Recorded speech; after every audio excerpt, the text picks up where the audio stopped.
Last February, I made $1,350, and now I'm like at $9,890. Hi, everybody. Welcome back to the podcast. Today is fun because I'm doing a re-interview. So, episode 17 of the podcast, I interviewed Goldie about her UGC journey. And if you have not listened to that, go listen to that podcast first because that's like part one of this interview. And this is, okay, 6 months later.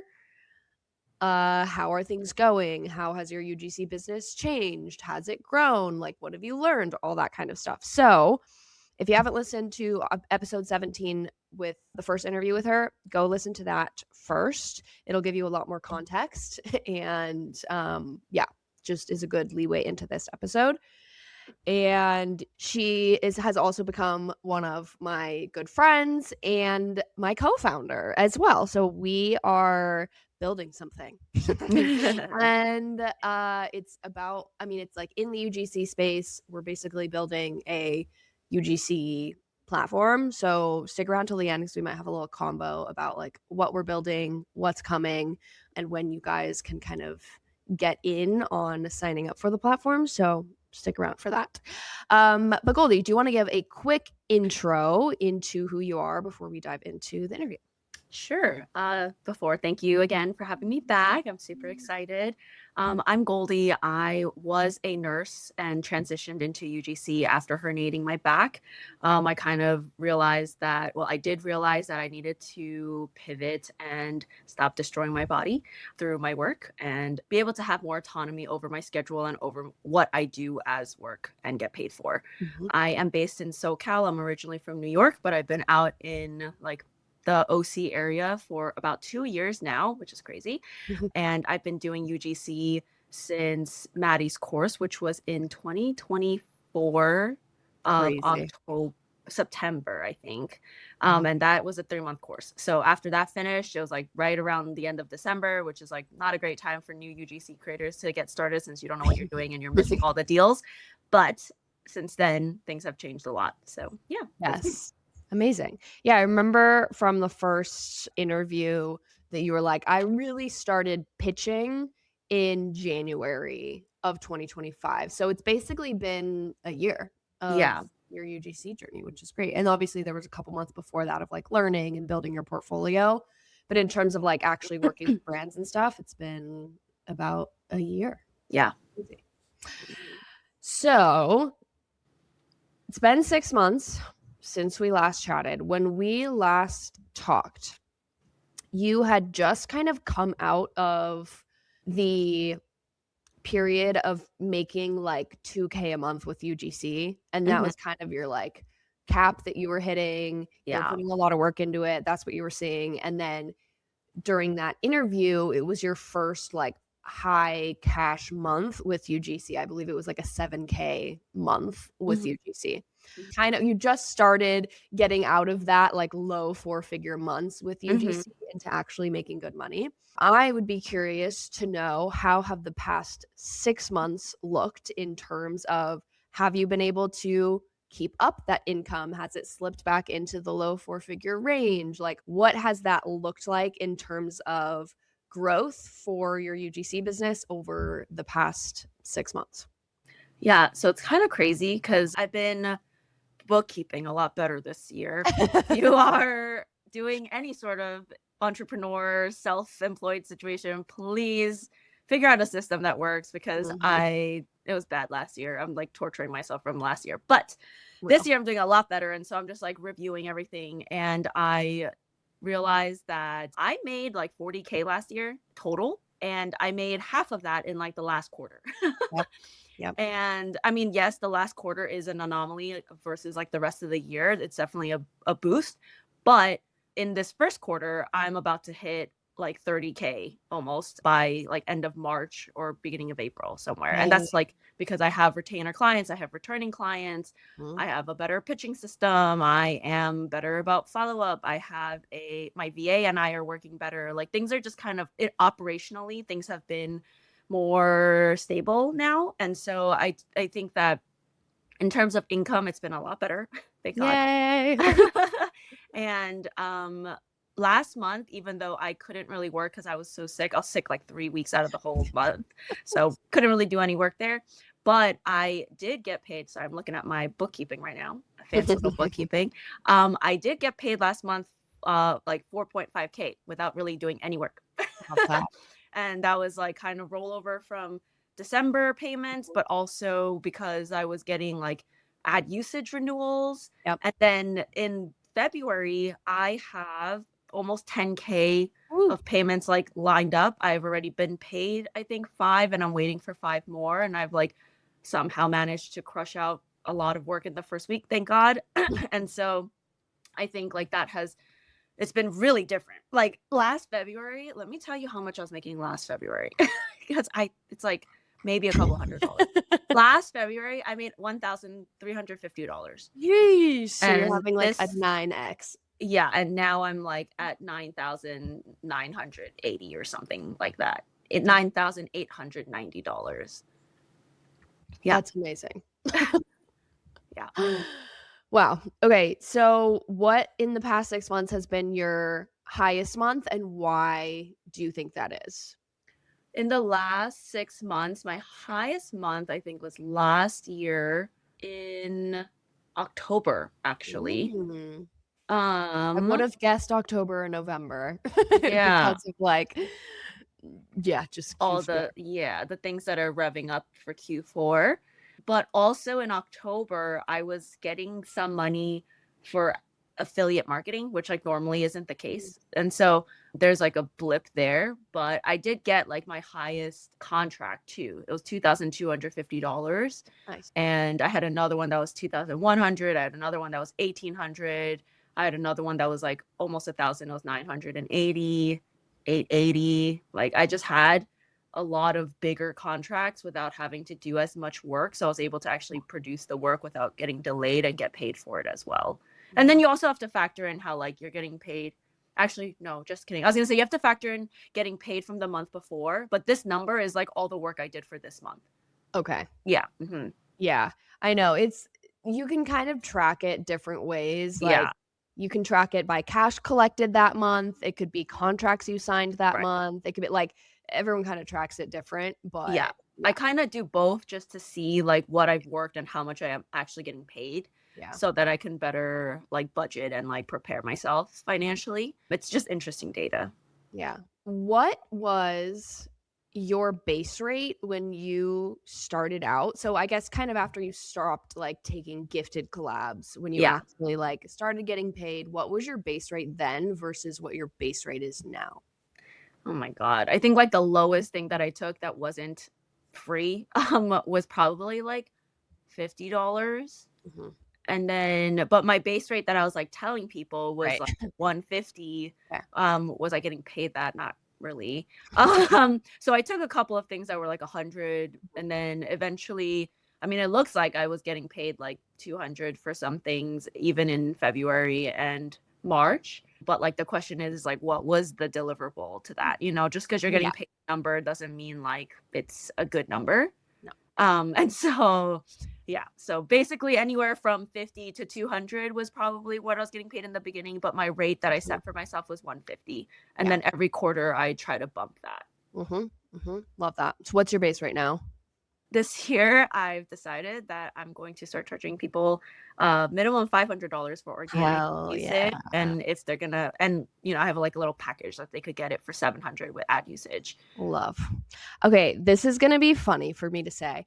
I literally charge less than you, and I think that it makes sense that I charge less than you because you are such a good editor and you put like so much work into your editing. And I feel like Mhm. that is where so much like time and Yeah. effort and energy like goes into content. I am the most basic editor Like, But I your hate stuff still editing. sells, Maddie. Like, I would like to get to where you are. I don't want to be where I am.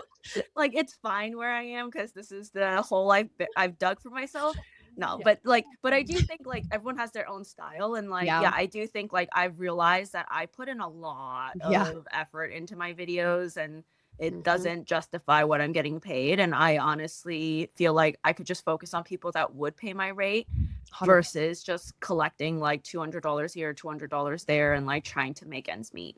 I completely agree. Yeah, that is something that I am being very, very boundaried and specific about this year. So my base rate right now is 400, Mhm. like minimum for an organic video.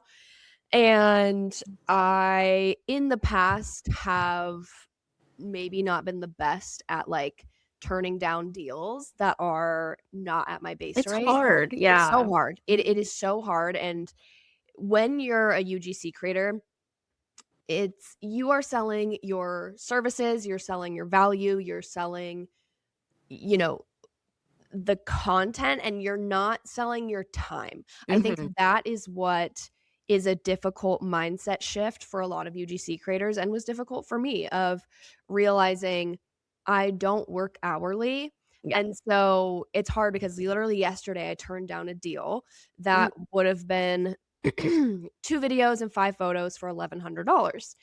But I forget what the ad usage was, but it was like quite a bit of ad usage that they wanted. And so I did the math and I basically quoted them $1,900. And they came back and they're like, the best that we can do is meet you at 1,100. And I was like, ugh, like it's annoying when you think, oh, well, it's only 2 videos and Yeah. 5 photos. So I did the math and I was like, I still would have been making $220 an hour from Mm. this. And like Mhm. that sucks because I'm Mm. like, I'm turning down $220 an hour, Mm. but I have to think of it as like, I don't work hourly. Like that's not, Yeah. that you can't think of it that way at a Mhm. certain point, because then you're gonna take deals that are below your benchmark and Yeah. below your base rate, because you're like, "Oh, well, it's money." Like, "Oh, that's still a Yeah. good, like, rate. I'll still make money. I'll still do it." And I think that's where people get tripped up. And Mhm. so this year I'm being very particular about the deals that I take, because I want to work less with Mhm. UGC, but I want to make like what I've been making.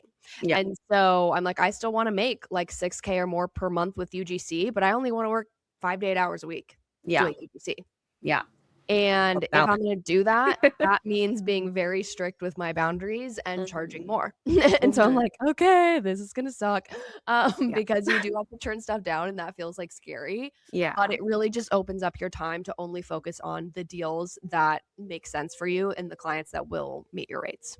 Yeah, and that way you'll build long-term relationships with these brands and you'll be able to, get retainers that will actually create more stability at a higher rate. And Mhm. so I think like right now I'm still dealing with a retainer client that I like got last year earlier on, but it's just like not something, it's not a product based thing. So I can't Yeah. just like pump out content. It's like a Yeah. location experience kind of thing. And so it takes me a bit of time to like get to spots. And so there's no content for a couple of months or whatever.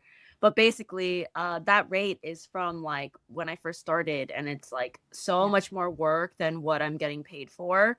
And not that I don't like working with the client, but I would love to get out of that retainer because the rate just doesn't align with where I'm at now. And like I Oh, would love to continue working with her if she could meet my rate, but if not, like it doesn't make sense for me to be pumping out 10 videos a month or 10 videos total for like X amount, which is like not worth it. yep. 100%. One of the Mhm. hardest parts about growing your UGC business is dealing with those past clients, returning clients where you're like, "Hey, so my rate's actually double what it was." Yeah. So and it's like, "I wanna work with you and I enjoyed Right. working with you and whatever, I like our relationship, but Yeah. The sorry." saddest Like part for me is when there's like a really cool like founder Mhm. or business or product, but they have like no budget and it's like, God, I wish I could work with you for free. Like I would love to just like do stuff for you because you're so cool, Yep, but like I can't. Then I can't get but then how am I gonna pay for my bills and make a living? It just doesn't yep. the math doesn't math there. So Nope. Nope. What is kind of the biggest lesson you've learned or skill you've gained in the past 6 months that has helped you up that income and maybe have more returning clients, retainer clients? Like what was that shift for you? I think I figured well, there's a couple of things. Like one is I finally found like a automated pitching system that works on Bento. Amazing. Love.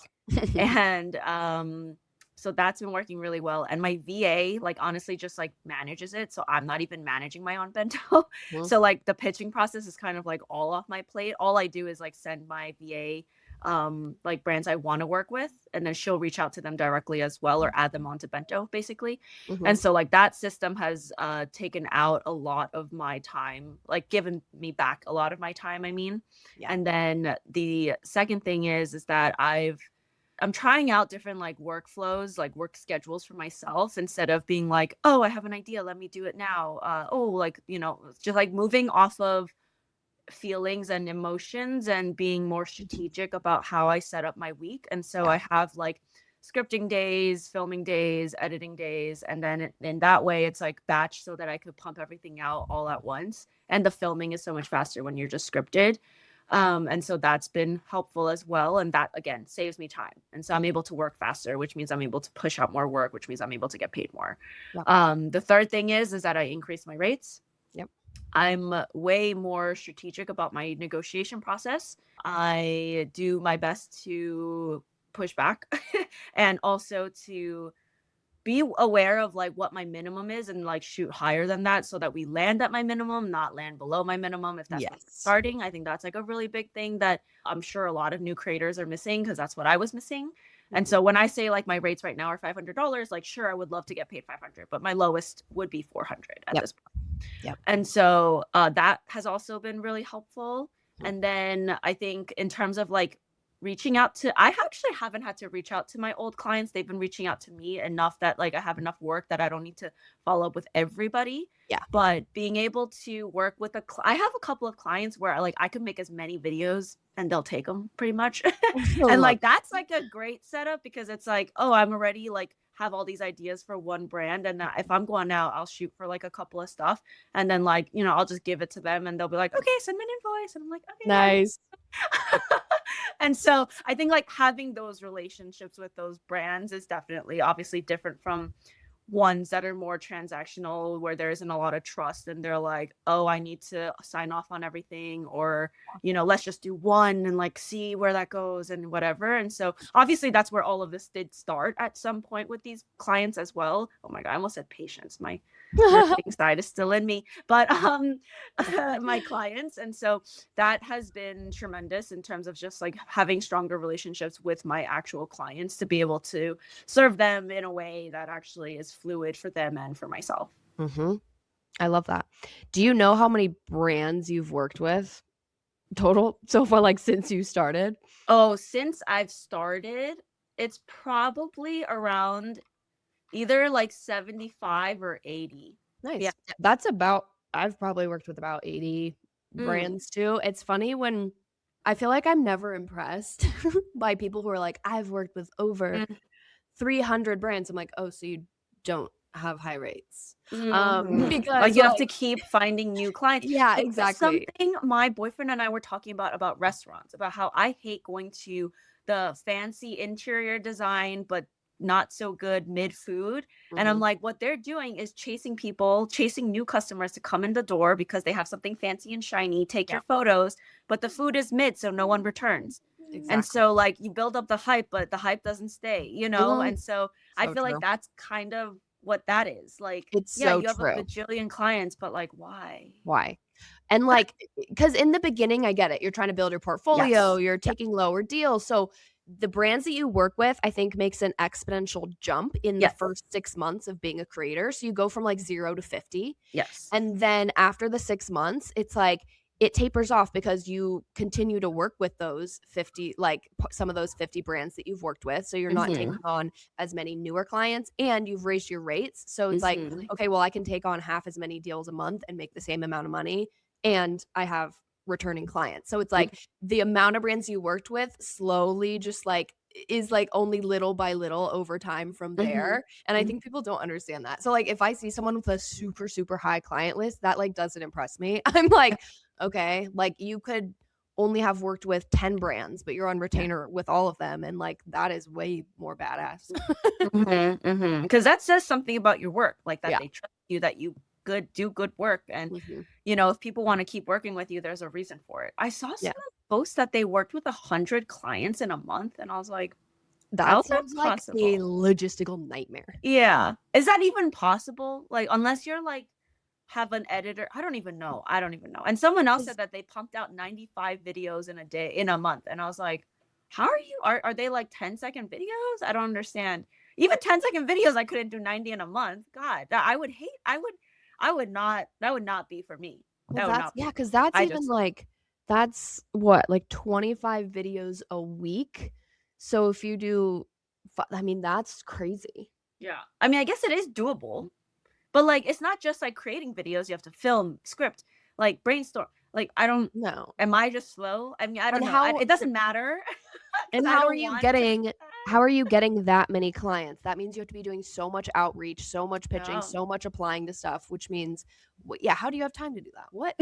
Yeah, I don't know. I honestly have no idea unless, like, they just have so many inbounds, but either way, neither here nor there, but Either that's way, not no what I thank would you. want to do. Exactly, that's not what I'm trying to do. My whole point of transitioning from being a nurse to a content creator or UGC creator is to, like, rebuild my have time and energy to rebuild my physical health, my Mhm. wealth in different ways, and to build a life that I enjoy living and getting Yeah. to do stuff with my time. So I love my clients, and of course, making more money is always a goal, but not at the expense of my entire life. No, not at all. I'm looking at so November was like my biggest UGC month. Last month, I brought in $14,000 Nice. in November and I worked with 15 brands. And like I would like I usually max work with like 6 brands a month. Yeah. Yeah. Like I can't imagine working with more than 20 brands in a month. Yeah. Oh my God, 20. I think I've maxed myself out at, well, now I don't max myself out at number of clients. I max myself out at number of deliverables. So I Yeah. max myself out at 20 videos a month. If Mhm. I reach 20 videos, I'm not taking on new clients. I'm pushing them to next month, Yeah. unless it's like some crazy deal or something. But for the most part, I'm pushing it. Like this month, I'm the $9,000 month. I worked with I'm working with 7 brands that I've like done work for, and that was a 9K or almost 10K month. Mhm. Again, it's different in different seasons. When you're in Yes. the beginning, like I was working like a dog. I was Mhm. working with like 14 clients a month. I was trying to pump out as many videos as I can. I kept capping out at like 20 something. That's why that's my cap right now. And that worked for me because that gave me the momentum to build here, and it built the trust and foundation with my clients to have recurring clients that has Mhm. gotten me to this point. I mean, even like this month, 5 of my projects that I'm getting paid for will be with one brand. And then I have another one that I have like 2 different projects with them that's for this month. And so like I don't think it's like the number of clients is fancy, but that's not really Yeah. what pays the bills. No. Yeah. I agree. Where are you pitching mostly? Is it email automation, DMs? How are you mostly doing it? Yeah, in the beginning, if you listen to the first episode, I was pitching through DM mostly because my email was not working and Yeah. everything was going to spam. And I just couldn't. DM is just so much faster and easier, and email felt like a lot. Anyway, so I don't do that anymore. I do mostly email pitching through on Bento and Yep. through my VA. If we can't contact someone, then maybe we'll do a DM, but I've kind of taken my step back from the DMs just because I don't need to, I guess. I don't need to go looking for my clients since I have my system set up. Yeah. And then I get inbounds through my DMs and Yep. email. And then Love. I'm like pretty much off all. Remember the last time we spoke, I was like, I need to get off these platforms because they're Yep. not good Mhm. and they don't pay you, and it's just like work for nothing. And so I've gotten off every single platform except for one because their rates are decent, even though they don't pay for ad usage. But the rates are decent. And so I'm on that. But I'm off of everything else. And then Hell once yeah. our platform launches, that will probably be the only platform I use. So I love it. Yeah, I haven't touched a platform in, like, a Mhm. year. It's I'm so nice. yeah. I will say though, brands, like agencies will reach out to me and they're on the platforms. Mhm. And then like obviously I'll have to sign up through it just for logistics reasons, Yeah. but I'm not like seeking out the stuff on there. No. Yeah. Nope. Yeah. It's yeah, it just, like, takes a lot of time, and I And just not a lot of return and to be not no. Mm-mm. yeah. No. Like Coley, I used to apply to like so many things on there and I have never once landed a brand deal on that thing.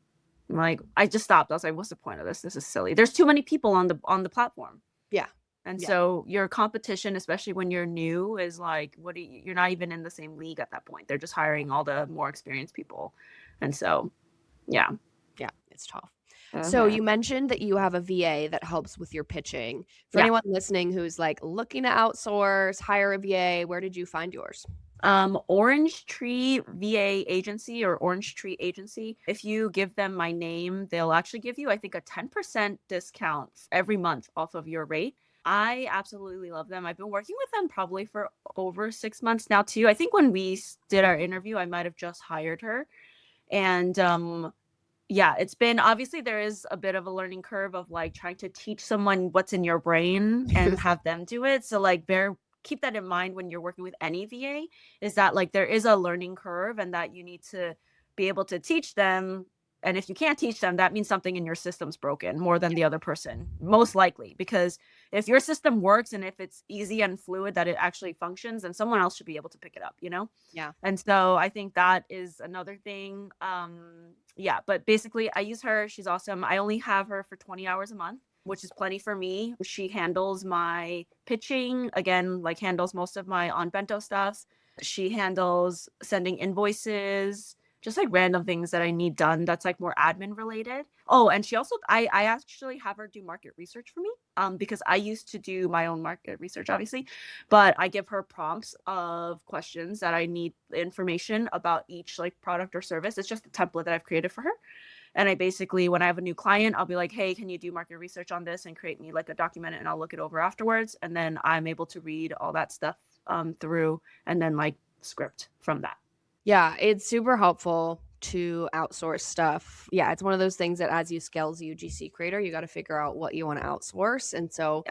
do you want to outsource your pitching? Do you want to hire a video editor? Do you want there's just so many things that you actually can outsource as a UGC creator. And so finding out either what you're not the best at or what you don't enjoy doing and Yeah. outsourcing that is huge. And you said this last time, the first interview where Hmm. you were like, you wanna be working on the business, not in the business, and Yeah.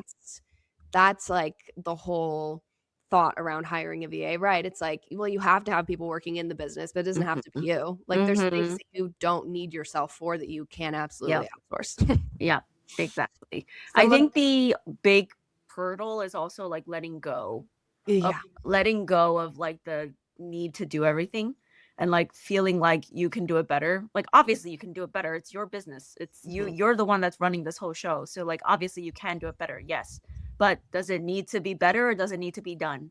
Mhm. And for me it needs to be done because if it's not done, then we're not getting inbounds. We're not getting any pitching done. We're not getting any of those clients back. Like it doesn't need to be perfect. And if you write a decent enough pitch or something, like it should get you people in the door. Like it's not like rocket science, you know? And so I think that is a big shift for me. Like even now I'm kind of like doing a little more than I was before just because it's like the new year and I want to set myself up right. But I'm going to start pulling back as soon as I'm like set and like I have my structures redone and like I know what's happening operationally and I'm on top of all of that. I'm going to pin it back to her and let her handle all the stuff that could be done and then just do the actual service, which is Yeah. creating UGC videos for brands. Mhm. You mentioned that some of the deals that you get are inbounds. Yeah. Is that on your Instagram? Yeah, it's mostly on my Instagram because that's where I'm most active, and I think because my whitelisting all runs from my Instagram. And so brands see it, everyone sees it. And so Mhm. they're like, oh, this girl makes ads, you know? And so that definitely gets people in through the door. I Mhm. definitely want to start like working on my personal branding so that I can leverage that more. I haven't figured that out, but eventually that will be like the next step to scaling my business pretty much. Uh-huh. I'm like big advocate of personal branding, and I think that's something going into this year and the programs that I'm running is going to be a big part of that is how do we build personal brands as UGC creators so that we can get inbounds, Hmm. because a lot of my deals too come from inbounds. Like a Hmm. lot of my deals come from inbounds, and it's just such a good long-term play and Hmm. strategy to have a personal brand. Okay, also, I loved what you said about the whitelisting thing, and I want to talk about that for a second. This is such an underrated thing that I think most UGC creators don't think about, but whitelisting is literally an inbound strategy. So, Hmm. like, try to upsell clients into whitelisting instead of just ad usage, like on their Hmm. own accounts or pages, because when they whitelist from you, it pushes the ad out under your account name, and other brands, other creative strategists, other marketing teams, agencies see those ads and they directly can tie it to you. So if a brand is just running an ad and it's not whitelisted, another brand or another agency might see that video. They have no idea who you are. So they can't be like, oh, that's Maddie Garrett. Yes, we want to hire her because we liked that ad. They have no idea who I am.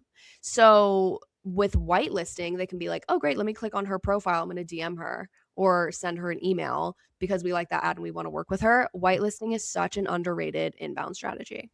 Yeah. Mhm. When I was first working last year in the beginning where I was working with a ton of brands and just giving away all my rights and all this stuff.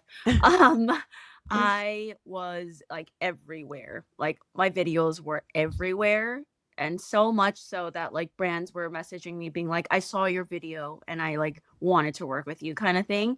And there's no way they would have found me if it wasn't a whitelisting, I'm sure. And also if you have like one whitelisting, I have like a couple of whitelisted videos or whitelisting videos that have gone viral. And so like in total, it's reached like 10 million views in like across the board of all the videos. And so like that's a lot of people. Mhm. And like unfortunately it might be like repeats and they're getting harassed with my ad. But if it's not, I mean like there's brands that are finding me just through that, which is like awesome, you know? Yeah. Yeah. Hmm. No, I love that. Final, like, 2 questions. What is the biggest lesson you've learned over the past 6 months, kind of compared to your first 6 months? Yeah, just any kind of, like, tidbits you can think of, lessons you've learned, shifts you've made. I know you've talked about this a little bit, but if anything else is sticking out. I think one of the biggest things is how it's like setting boundaries with your time almost, or like Mm, how well you're taking care of yourself in that mm, same sentence. mhm, I think last year, like all I did was work. I worked more than I worked as a nurse, you know, in terms of hours and like all that stuff. It was all consuming. And I think that is honestly what you need to start something new and start fresh. Cause I went from making 150K as a travel nurse to making $900 a month in the beginning. You know, that's a big difference. And also going from like not knowing, from being an expert in a field to not knowing anything and learning again. Um, Time is of the essence. I do believe that. And I don't promote burnout and grinding and overcompensating and any of that stuff. But it was the only way that I could survive. And at that time, that's what it called for. And it was not good. It was great for business. It was not good for me. And yeah. so I think like the biggest thing right now is that every morning I do my morning routine. I make a cup of coffee, cup of tea. I sit out in my balcony. I sit out there for like almost an hour and I listen to like affirmations. I journal. I read. And I've been doing that almost without fail for like since I've gotten better in January, like end of January. And it has made the most biggest shift in not just my life, but my work. Like I can focus better. I have more motivation. I am able to do what I say and Mhm, not feel like the heaviness or the dread or just the resistance that you feel when you are tired and not well. And when you're tired, it also like increases your anxiety levels. And so like everything in a business is kind of anxiety provoking. And Yeah. so like if you're starting off at a high level, like that's just not great. And so like I think like learning to take care of myself, especially like getting back my morning routine because I used to have one. And so that's been like such a big shift. And I highly recommend like when you get the chance to get your head above water, that is the minute you have to start reassessing what you're doing with your time. And again, if that means like paying someone and hiring to offload your work, if it's building automated systems, something has to shift because that is not sustainable. I knew that that was not going to be a long-term thing, which is why I was like, I just got to get through it until my head is above water. And the first second I hit my 10K month, I was like, okay, like this is where I'm pivoting Yep. and everything. I'm getting like chills because I don't think I've ever said like spoken about this out loud, but um yeah, it's just like you need to know when it's time to grow and change. And Mhm. growth means like letting go and taking care of yourself. Like, honestly, it Mhm. means like the business is not everything. It's still your baby, obviously, but it's not everything. And you need to refocus some of that energy and love back onto yourself the same way that you've been like growing your business. There is no business without you. That's my biggest thing. And so that has been the biggest and greatest shift in the last 6 months is me finally being able to breathe and get my head above water. And like last weekend was the first weekend that I went out with my boyfriend. We went like hiking and stuff, and I didn't bring any products. I didn't think about work. I was like, I'm not gonna do it. I was like, I don't have to. I just pumped out like 10 videos this week. I'm ahead of my schedule. I'm fine.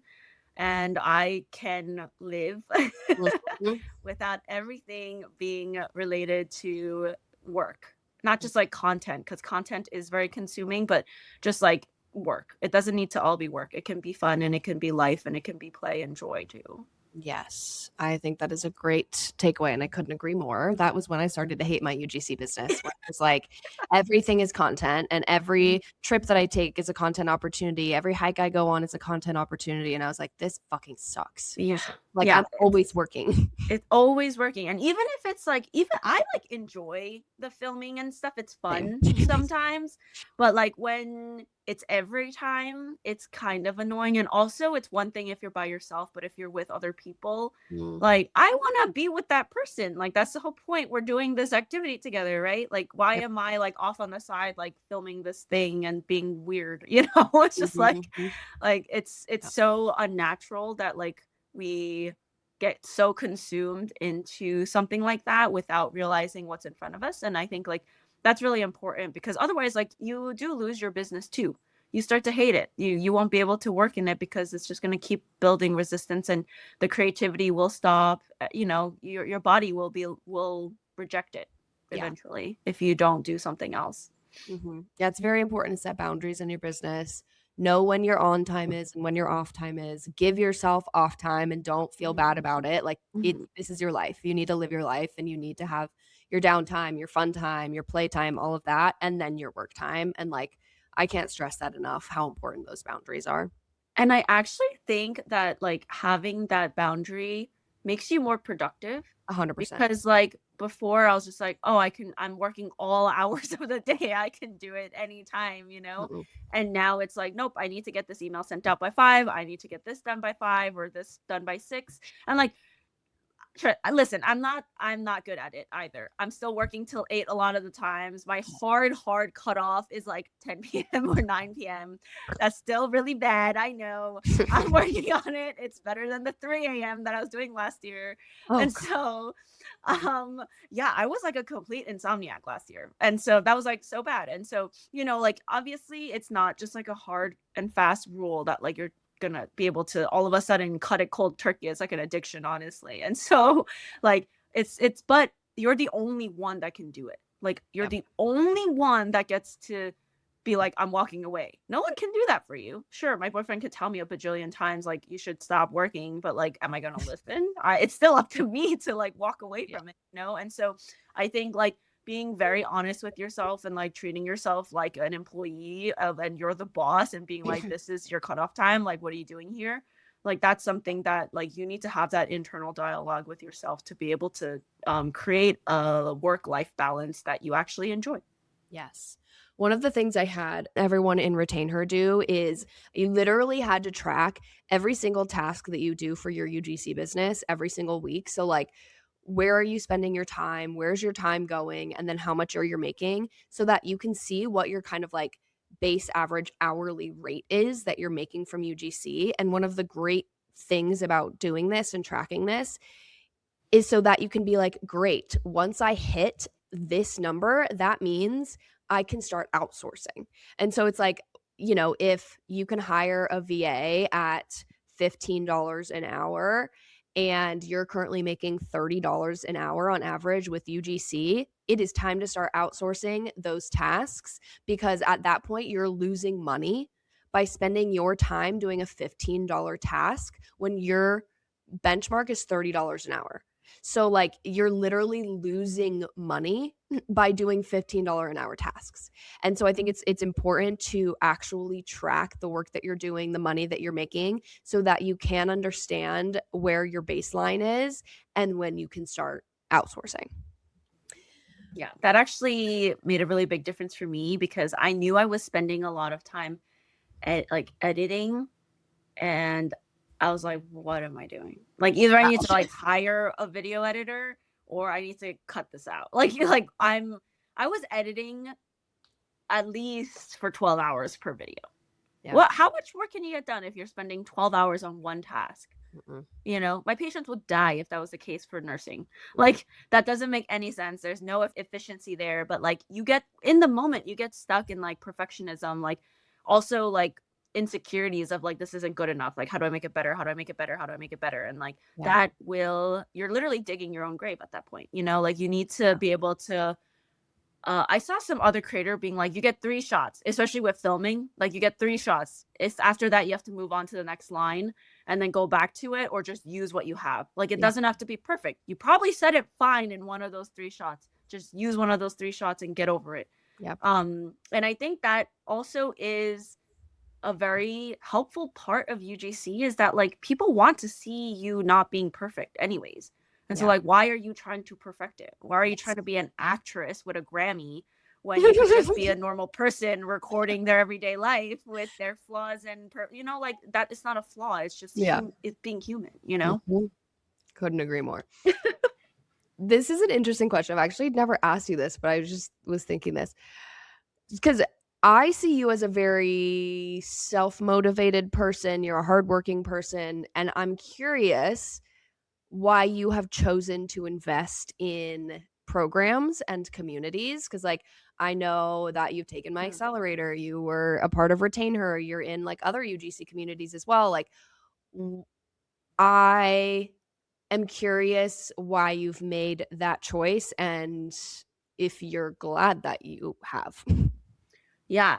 There's a saying where it's like you should learn from people that are doing what you want, you know? Like, or don't ask people who don't have what you want. Like, don't Yep. ask them for advice. Yep. And I think that a lot of people underestimate, like, especially sorry, this is like a tangent, but growing up Korean American, like, there's certain standards that you're supposed to meet. You're supposed to go to college, you're supposed to become a doctor, which I didn't do. And so, like, I think there's a lot of weight that is held in these like formal educations and things like that, which is valid, like, sure. But then I think it is very underestimated on like what one-on-one teaching can do for you. And like just being a nurse, I've learned so much from my patients just by talking to them and like learning about their life. So like imagine someone who has done what you want to do and has been doing it for several years and is willing to teach that to you. It's also very different from someone that is doing what they're doing and then being able to teach it. Like I said, you need to be able to teach what you're doing. Otherwise, like you don't know what you're doing either, you know?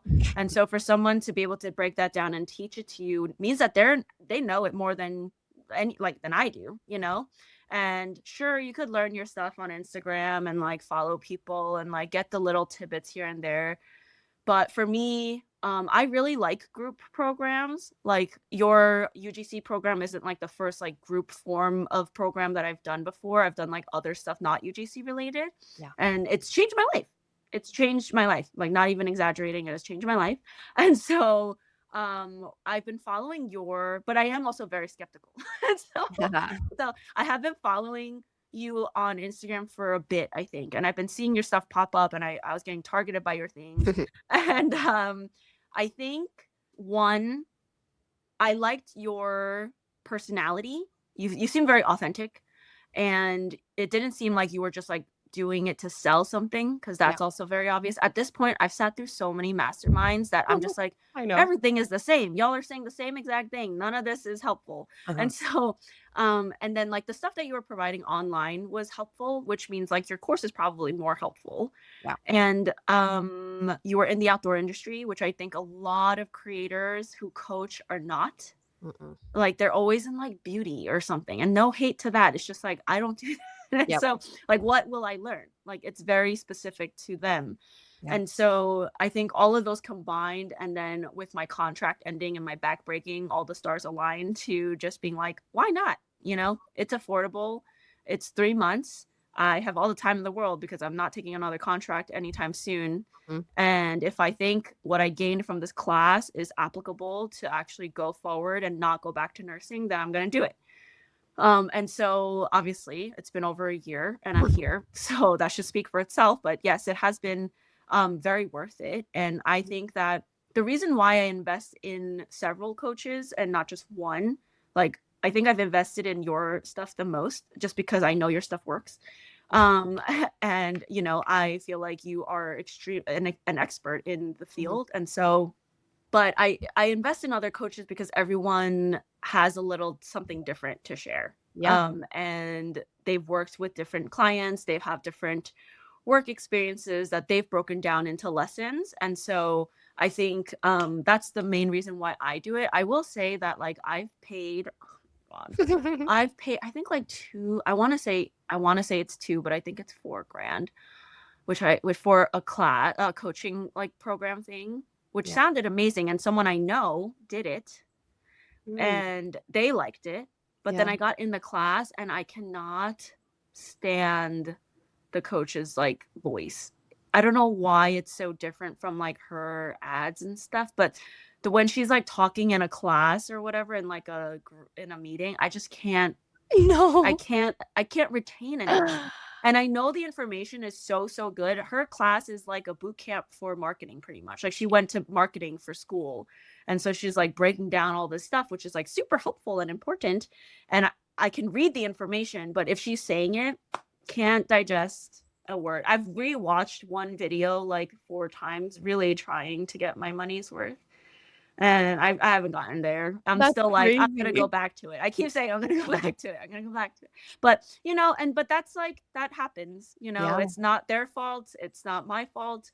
And you don't know until you try. And that's what it is. I found 2 really awesome communities. I've tried 4.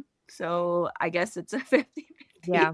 here right now. But like the 2 that I use mostly are so helpful. I refer to them almost like daily. Like if I have like an email thing or a negotiation thing or whatever, I like refer to your program and the other coach's program at least once a week. I think you can do it on your own.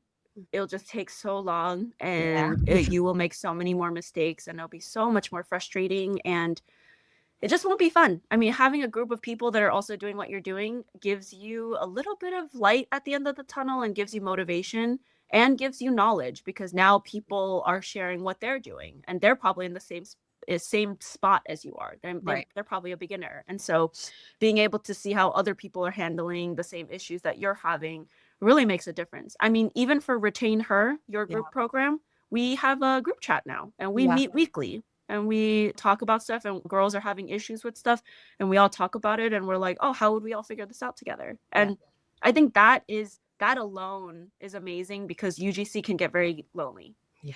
Not just UGC, being a solo business owner, entrepreneur, working from home with no coworkers, with your work being by yourself can be very lonely. Oh yeah. And having another human to talk to that is understands what you're doing too, because no one understands what UGC is or content creating is. Mm-mm. Having other people understand that just does something for you mentally and it helps you feel like you can keep going. And so Yeah. I think just with those factors in. Like, I don't regret necessarily investing in all of the programs that I have. I probably could have done less.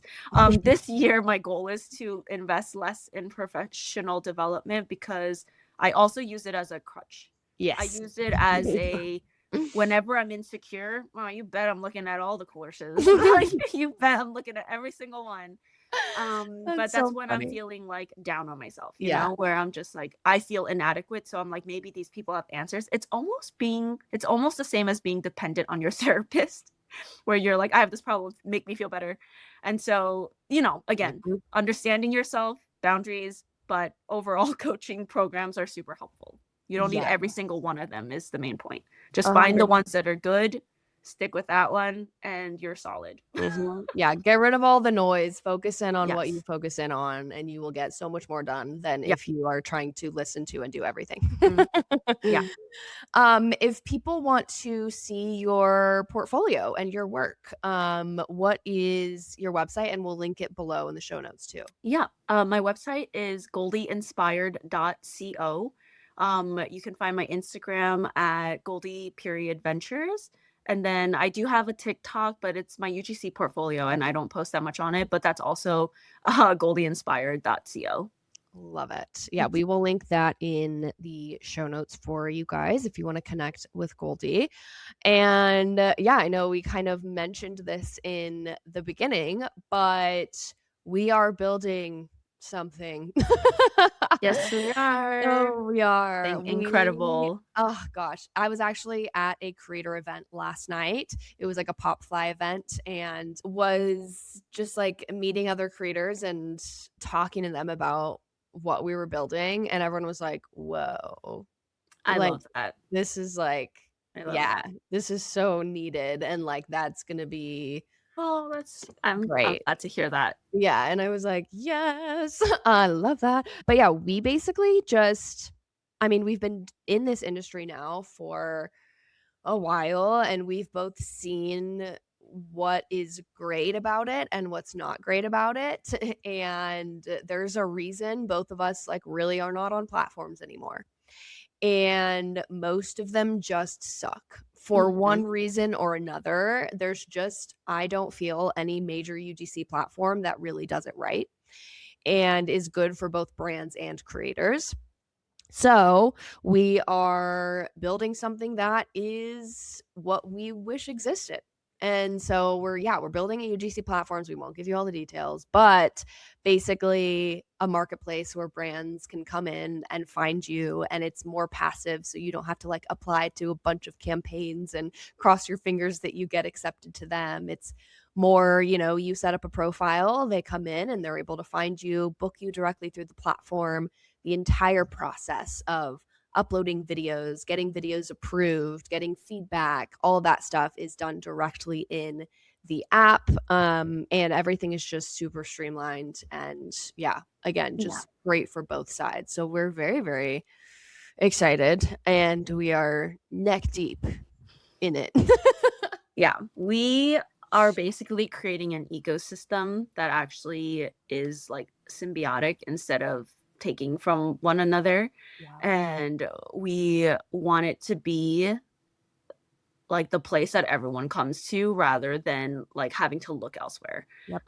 We want it to be a place where brands find it seamless to find creators, good creators, and they are happy to pay them and that the workflow is pretty much streamlined so that you don't have to have like 7 different tabs open and linking to everything and have different folders and all that stuff. Like everything will just be on the platform, which will save everyone so much time and so much headache, and it will prevent you from missing stuff.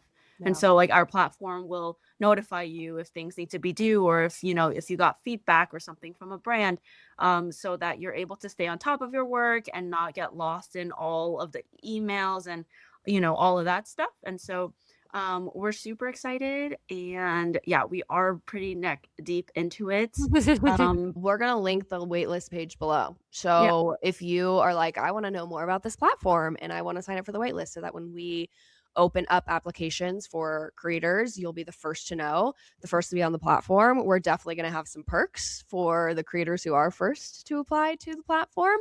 And it's meant to be a high quality marketplace. I think that's what a lot of the current job boards and UGC platforms are missing. And I think a lot of what us UGC creators get frustrated by is a lot of them are so low paying. And we're trying to set industry standards. So like you're not going to be able to set a rate lower than $150 for a video on the platform. Like a brand can't even pay less than that for content on our platform, and they know they're getting quality. Like every creator who comes on our platform has gone through an application. We have vetted every single one of you who is going to be on the platform. So we know that we have quality creators who create quality content that performs and converts for brands. So it's like creators who know what they're doing. And we are, yeah, just so excited to like have a high quality roster of creators and high budget brands who understand the value of UGC and are willing to pay for it because they know that it delivers. So we're excited. We're also high level working on things to solve different holes and problems in the industry, like how to track ad usage, how to charge for ad usage, all that stuff, which is going to be huge. And being able to automatically share metrics from ads with you guys so you don't have to go back and forth asking for metrics from brands.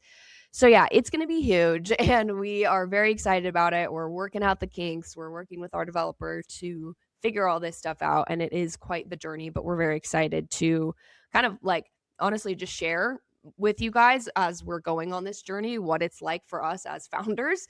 And yeah, we'll link our Instagram below too, because we just started our Instagram for the company. The company's name is Pando, and we will link that below if you want to follow us, because we're going to start posting about like our journey and the platform and all that stuff. So definitely give that a follow. Yeah. And maybe if I could ask all of you listeners, if you have any brands that you love or like agencies that you've worked with and absolutely loved, eventually we would love to have like some sort of like referral process. And so maybe just start thinking about it and just keep a list of brands or agencies that you've worked with that you like absolutely love and would think that they could potentially benefit if they've like talked about how they like manage several, several creators, or if you like working with them, if they're cool people, that they don't even need to be working with like a ton of creators. It's more so just like having great brands that like appreciate creators and respect them. And so, yeah, if you have any people in mind, maybe just start making a list for us and we'll get back to you on that. Yes, we would love to have like a referral program where basically you benefit if you bring brands onto the app for us. So that would be great. Yeah, go give us a follow, go get on that wait list. We're super excited. Also, if you're coming to the event in March, the UGC Creator Connect event, I always mess that up. If you don't know what that is, it is an event in Utah where there's going to be like 10 to 12 UGC coaches and experts who are giving presentations on different strategies for starting, growing, scaling, and managing your UGC business. First of all, highly recommend. Like Goldie was saying, it's so invaluable to learn from different people and get different perspectives. Highly recommend coming to that. This would actually be a great place for you to like vet your coach. Because the problem with a lot of coaching programs is like you don't know what you're signing up for. Like, sure, you could follow them on Instagram and whatnot, but like actually seeing them in person, seeing them like talk about what they do and like teaching you, because like obviously in this conference you're going to be like learning from them. This would actually be a great way to vet people that you would want to like invest in more. What they're sharing at this conference is just a very small fraction of what they're teaching within their communities, and so could be a good place to dabble and network. Completely agree. Yes. And I'm going to be there. We're seeing if Goldie's going to be there, TBD. Yeah. But we're going to have a place for you to come. And yes, you can come and ask me about coaching things as well and all that. And also we'll be talking about Pando. So just kind of introducing you guys to the platform, getting you guys signed up on the platform, all that good stuff. And I will link that below. If you use my link, I get like a referral kickback. So forever love you if you use my link. But yeah, I think that's all we got. Yeah, I think so. Thanks for having me. Yeah, thank you so much for coming back on, Goldie. Always a pleasure. It's funny because I'm like, I'll see you tomorrow because Yeah. Goldie and I meet Yeah, every we co-work Thursday. every Thursday for joinpando.io. So Literally. But yeah, I hope this episode was like encouraging and inspiring for you guys. I think it's really cool to see people on their UGC journeys who have just stuck with it and really grown it. And I think that's something Goldie has done really well and has just stuck with it. So hope this episode was helpful. Again, you can connect with her if you want. We'll link her socials below. I hope you guys have a great rest of your day, and I'll see you in the next episode. Bye, everyone.